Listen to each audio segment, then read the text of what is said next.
अस्सलाम वालेकुम नाजरीन, अस्सलाम वालेकुम। वेलकम टू आवर शो जहान रमज़ान 365 न्यूज़ पे। मैं हूं मंशा पाशा और ये है मेरी ज़हीन प्यारी दोस्त जाले सरहदी। आज पाकिस्तान रेजोल्यूशन डे है, जो एक बहुत ही अहम दिन है सब पाकिस्तानियों के लिए। लाहौर रेजोल्यूशन पास हुआ था आज, और एक शुरुआत हुई थी इस सोच की कि हमारे जो हम सब कॉन्टिनेंट के लोग हैं, मुसलमान हैं, उनके लिए एक अलग मुल्क होना चाहिए जिसका नाम हुआ था फिर पाकिस्तान। तो ये पाकिस्तानियों के लिए एक it's a day close to our hearts, because हमारी जो ये आइडेंटिटी है, ये आज ही दिन हमने सोचा था कि ये हमारी आइडेंटिटी होगी पाकिस्तान। और इसी से रिलेटेड हमारा जो आज का मौजू है वो है ही आइडेंटिटी, क्योंकि हम पाकिस्तानी हैं लेकिन अपनी आइडेंटिटी को लेके कभी कभार कंफ्यूज रहते हैं कि हमारी क्या जो है ना प्लेस है इन द वर्ल्ड। ऐसा ही है चले? एब्सोल्युटली। और ऑनेस्टली मुझे फील ये होता है कि हम हमेशा ही कंफ्यूज रहते हैं, और ये एक दूसरे को बता रहे होते हैं अपनी सोच के शायद हम ये हैं, शायद हम ये हैं, और अपने आप को पहचानने में थोड़ी सी दिक्कत होती है। और ये वो ज़माना था जब बहुत देर, और 23 मार्च इसलिए इम्पोर्टेंट है बिकॉज उस वक्त आप लोगों ने, जो लोग हमारे आबाओ अजदाद थे, उन्होंने एक्चुअली असर्टन कर लिया था कि हम हैं कौन और हमें क्या चाहिए। तो वो लोग डिसीजन उन्होंने बना लिया था, लेकिन अब हम लोग एक इनडिसाइसिव दौर में है जहाँ पे ना हमें ये पता है कि हमारे एक्चुअल ट्रेडिशंस, कल्चर्स और वैल्यूज़ क्या हैं। हम अपने रंग को लेकर इनसिक्योर हैं, हम अपनी बात को लेकर इनसिक्योर हैं, हम अपनी ज़बान को लेकर इनसिक्योर हैं। उर्दू ज़बान इतनी खूबसूरत है, उसको बढ़ावा नहीं दिया जा रहा हमारे स्कूलों में। ज़्यादा हमारी रीजनल लैंग्वेजेस हैं उनको भी उस तरीके से भी सेलिब्रेट नहीं किया जाता, बल्कि बाज़ औक़ात लोग जो हैं वो अपनी जो रीजनल ज़बान है उसको लेके ज़रा शर्मिंदा से होते हैं। उनको कि नहीं पता चले लोगों को। I don't know why आपको ये महसूस होता है कि आप किसी से कम हैं किसी भी तरह से, बल्कि दुनिया में एवरीवन, आप कहीं भी जाएं, किसी भी मुल्क में, अगर आप लैटिन कंट्रीज में जाएं जहाँ पे लैटिन ज़बानें बोली जाती हैं, जैसे फ्रेंच हो गई और इटालियन हो गई और स्पेनिश हो गई, तो वो लोग इतना खुश होते हैं अपने कल्चर, अपने हेरिटेज को लेकर, and they promote it and they don't want to fall under the whole idea of के अंग्रेजी जो है वो बोलना बहुत ज़रूरी है। हाँ, अंग्रेजी बोलना इसलिए ज़रूरी है because it's a mode of communication for the entire world, लेकिन आप अपनी आइडेंटिटी कैसे खो सकते हैं? मैंने नोटिस किया था कि थ्रू आउट जो है ना मेरा बचपन, जो क्रिकेटर्स जो सही से अंग्रेजी नहीं बोलते थे उनका मजाक उड़ाया जाता था, उनको समझा जाता था जैसे कि वो बाहर मुल्क जाहिर सी बातें काम करते हैं। तो जब उनसे इंटरव्यू लिया जाता था तो अगर वो टूटी फूटी अंग्रेजी में बात कर रहे होते थे या उनसे सही से जवाब नहीं दिया जाता था, तो यहाँ पे लोग शर्मिंदा होते थे कि देखिए इसको तो बोलना ही नहीं आता, और मजाक उड़ाते थे। नहीं, अब भी होता है। This has been carrying on। और जबकि टेनिस प्लेयर्स हैं जो बहुत फेमस टॉप टेनिस प्लेयर्स हैं, राफेल नडाल है और हैं जो अलग अलग ममालिक से हैं, स्पेन से हैं या किसी ऐसे मुल्क से हैं जहां उनको अंग्रेजी नहीं आती, the first language is not English। हाँ, वो जब बोलते हैं और टूटी फूटी अंग्रेजी बोलते हैं तो उसको बड़ा क्यूट समझा जाता है कि हाय लुक एट हिम। पता है, Sofia Vergara is a very famous actress and she I think Cuban है, I think she is Cuban, और स्पेनिश है या क्यूबन है। हाँ, मतलब she speaks different language, English is not her first language. So वो एलन डिजेनरेस एक बहुत फेमस she is a comedian also, she is a host also. उनका शो होता था, उस पर जितनी मरतबा भी गई तो उन्होंने हमेशा जो है सोफिया वर्गारा की अंग्रेजी का मजाक उड़ाया। एंड सोफिया वर्गारा, आपको तो खुश होना चाहिए कि कोई और मुल्क का कोई आता है और किसी और ज़बान से आता है और वो आपकी ज़बान आपसे बेहतर बोल रहा होता है। अक्सर औकात मैंने ये देखा है, क्योंकि जब इंसान नया नया सीखता है ना तो वो उसकी तह तक पहुंचता है। आप जो है फॉर ग्रांटेड ले लेते हैं, जैसे उर्दू ज़बान है, ठीक है, मेरे घर में जो है उर्दू नहीं बोली जाती थी इतनी, बिकॉज फॉर सम रीज़न मेरे अम्मा अब्बा जो हैं दोनों ऐसे स्कूल से भी पढ़े थे और उनके घराने भी ऐसे थे कि वहाँ पर उर्दू मेन लैंग्वेज नहीं होती थी। वो कॉन्वेंट में से थी, मेरे अब्बा जो हैं वो बाहर से पढ़े हुए थे। सो मैंने ये कॉन्शियस एफर्ट किया था मंशा कि मैं ज़बान से जुड़ूं, और मैंने जाके अनअब्रिज वो होते हैं कि जिसमें आपको बिल्कुल वही चीज़ पेश की जाती है किताब में जिस तरह से उसको लिखा गया था ओरिजिनल ऑथर ने। सो मैंने जो है वो सादत हसन मंटो, बानो कुदसिया, खुशवंत सिंह बेदी और ये सारे जितने ग्रेट्स थे उनको एक्चुअली उर्दू में पढ़ा, इसीलिए कि मुझे ज़बान से मोहब्बत है, बिल्कुल, मुझे हमारे कल्चर से मोहब्बत है, मुझे इस मिट्टी से मोहब्बत है। ठीक है, दुनिया के स्कूल ऑफ थॉट्स आपको अपना लेने चाहिए, बहुत सारी चीजें अच्छी हैं जो वेस्ट ने आपको दी हैं, लेकिन वेस्ट ने हमारी अच्छी चीजें ले ली। हाँ, म्यूचुअली एक्सक्लूसिव भी नहीं है ना। You can be you can be a Muslim, you can be a Pakistani, you can be a Sindhi, Punjabi, Baloch, all of these different ethnicities can exist, और आपका एक्सपोजर भी हो सकता है, आप कुछ आइडियाज आपकी जो है वो बैरून पाकिस्तान की जो फिलोसफीज हैं उनमें से भी हो सकती हैं।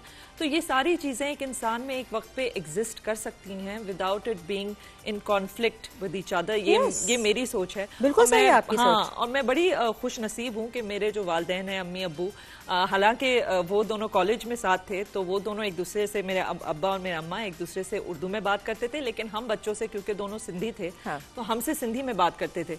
और मेरी अम्मी कॉन्वेंट से पढ़ी थी, क्योंकि उस वक्त जब वो बड़ी हो रही थी तो बहुत सारे कॉन्वेंट्स थे, तो she was taught English properly, so she then ensured कि वो घर में अंग्रेजी भी बोलें। तो इस तरीके से हमें तीनों जबान जो है ना आ गई, बिकॉज सिंधी में भी उन्होंने बात की, फिर अंग्रेजी में भी बात की, और उर्दू में हम स्कूल में भी बात करते थे। तो this I think that's very good. एक बैलेंस होना बहुत जरूरी है। आपको अपने रूट्स के साथ जुड़ना बहुत जरूरी है, क्योंकि अगर आप अपने रूट्स के साथ नहीं जुड़े रहेंगे ना, रूल्स एंड रेगुलेशंस इसलिए होते हैं ताकि आप ग्राउंडेड रहें, आपके पास एक चीज़ हो जहां आप आते हो। लाइक मैं अपना मुल्क नहीं छोड़ सकती, मतलब मुझे बहुत इस तरह की अपॉर्चुनिटीज़ मिली हैं कि आप चले जाओ बाहर, सिक्योरिटी और फिलहाल तो खैर दुनिया is in disarray right now, security concerns हमारे लिए बहुत सारे बाहर ममालिक में होंगे, लेकिन मैं हमेशा जहाँ भी जाऊँगी ना, मैं थर्ड वर्ल्ड कंट्री का हिस्सा होंगी और थर्ड रेट सिटीजन होंगी। ये मेरा मुल्क है और इसको मुझे बेहतर करना है, और मुझे आइडेंटिटी क्राइसिस से बाहर निकलना है। मुझे शलवार कमीज पसंद है, हमारे कल्चर का हिस्सा है।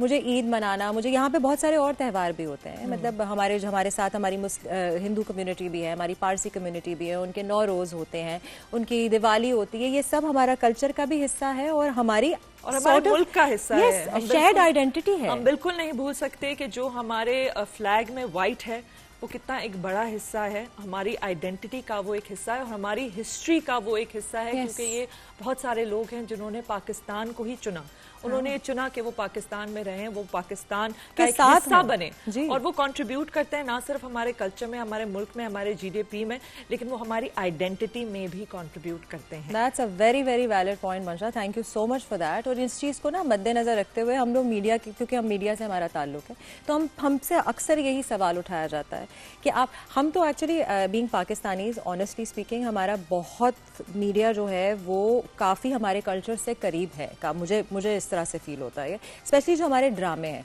फिल्मों की तो खैर मैं बात नहीं करूंगी, बिकॉज हमारी फिल्में इतनी बनती ही नहीं है कि उसके ऊपर कोई हमारे सोच विचार हो या उसके ऊपर कोई हमारा आइडिया हो, बट ड्रामे जो हैं वो काफ़ी हमारे ही मसले मसाइल को उजागर करके, हमारे कल्चर को उजागर करके होता है। मैंने इंडियंस का भी देखा है कि वो लोग, उनके ड्रामों का बहुत, हम लोग जनरली डेली सोप्स का मजाक उड़ाते हैं, बिकॉज ओवर द टॉप होता है, ठीक है, OTT, बहुत ज़्यादा ज्वेलरी है, बहुत ज़्यादा मेकअप है, उठे हैं तो साड़ी पहनी हुई, यस, टिश टिश टिश बैंग्स है। बट दैट बीइंग सेड, आप उनके ड्रामे देखो, उसमें अगर बिहार में हो रहा है तो वो बिहारी कल्चर प्रमोट हो रहा है, उसकी ज़बान प्रमोट हो रही है। अगर वो हैदराबाद दक्कन से हैं तो उनका बोलने का अंदाज़ वैसा है, अगर वो आगरा से हैं तो उनकी उर्दू इस कदर साफ़ है और उनके जो तलफ़ुज़ हैं वो इतने क्लियर हैं।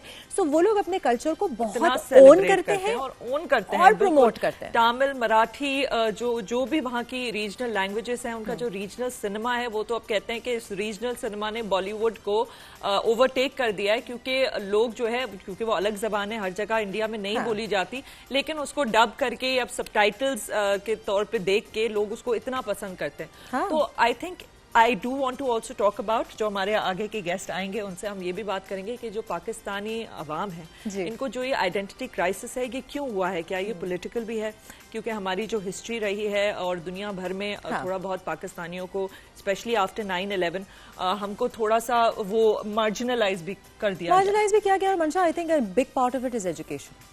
आई always attributed to education. Education से सिर्फ आपको डिग्री नहीं मिलती और सिर्फ आपको जो है वो एक मौका नहीं मिलता कि आप दुनिया में जाकर अपने लिए जो है वो पैसे कमा सकें या एक सर्टन स्टेटस आपका हो, सोशल स्टेटस आपका हो। आपको आगाही देती है एजुकेशन, आपको एक्सपोजर देती है, आप हिस्ट्री को जान सकते हैं, आप देख सकते हैं हिस्ट्री में जो अच्छी चीज़ें हुई और जो गलतियां हमारे आबा व अजदाद से हुई उससे सीख सकते हैं। मसला ये एजुकेशन का मेजर इशू है, लोग अपनी गलतियां मानना ही नहीं चाह रहे। जो हमारी हिस्ट्री, अगेन एजुकेशन, लेसन। हाँ, जो जो हमारी हिस्ट्री में हमारी गलतियां हैं, क्योंकि हर मुल्क में होती हैं, ये एक ग्रोइंग सिचुएशन है कि जो जो मुल्क जो है ग्रो करता है उसमें ऑफ कोर्स गलतियां भी होती हैं, लेकिन अगर आप उनको एक्सेप्ट नहीं करेंगे, आप उनको नजरअंदाज करेंगे, उनसे मुंह फेर लेंगे, तो आप कभी आगे जो है उससे आगे बढ़ेंगे नहीं, आप वो मिस्टेक्स दोहराएंगे, क्योंकि आपने उसको एक्सेप्ट ही नहीं किया। जब आपने उसको एक्सेप्ट नहीं किया तो आपने जो सबक है उसको हासिल नहीं किया।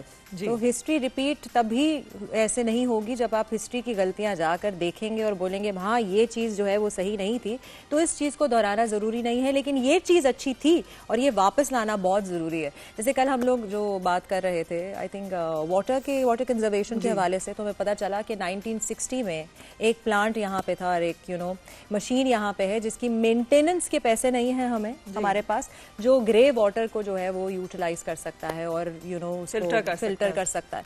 सो ये सारी चीजों के ऊपर ना रोशनी डालना, ये मैंने ये सोचा है कि क्योंकि मीडिया जो है वो इतना बड़ा इम्पैक्ट रखता है दुनिया भर में कि अभी जो आप प्रोपागेंडा देख रहे होते हैं ना, बड़ी बड़ी न्यूज़ की जो चैनल्स चल रहे होते हैं वहाँ पर, और वो प्रोपागेंडा इतना ज़्यादा इंटेंस है कि हम सब उसकी लपेट में आ गए और अब आहिस्ता आहिस्ता चीज़ें खुलना शुरू हुई है बिकॉज ऑफ सोशल मीडिया।